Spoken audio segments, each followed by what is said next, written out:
എന്ത് തേങ്ങ നാട്ടിൽ നടക്കുന്ന ഒരാളെ ആൾക്കാർ പട്ടാപകല് കൂടിയിട്ട് തല്ലിക്കൊല്ലുകയാണ്, അടിച്ച് കൊല്ലുകയാണ്. ഇത് ഇപ്പോഴും ഇത്രത്തോളം ശ്രദ്ധ കണ്ടില്ല രണ്ടാമത്തെ കേസാണ്. മധുവിന് ശേഷം ഇത്രത്തോളം ശ്രദ്ധ കണ്ടില്ല രണ്ടാമത്തെ കേസാണ്.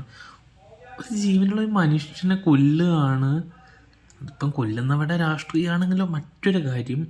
അതിവിടെ ഇതെന്നൊക്കെ പറയുന്നതല്ലേ, നമ്മുടെ മനുഷ്യൻ്റെ ഉള്ളിൽ ഒതുങ്ങിക്കൂടി ഇരിക്കുന്ന ഒരു നാർസിസിസ്റ്റിക് അല്ലെങ്കിൽ ആ ഒരു ക്രൂരതയുടെ കുറച്ച് ആൾക്കാരുണ്ടെങ്കിൽ കൂടെ ഉണ്ടെങ്കിൽ എന്തും തോന്നിവാസം ചെയ്യാന്നുള്ള ചിന്തകാരനാണ്.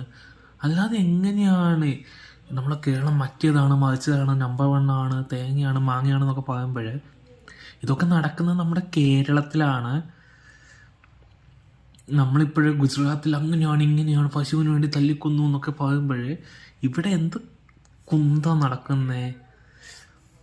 So frustrating. നോ, ഇത് ഒരിക്കലും അംഗീകരിക്കാൻ പറ്റില്ല. ഇത് ഒരു പകലൊരു മനുഷ്യൻ തല്ലിക്കൊല്ലുകയാണ്, അത് ബംഗ്ലാദേശിയാണോ മറ്റാണോ എന്നൊക്കെ ചോദിച്ചിട്ട്.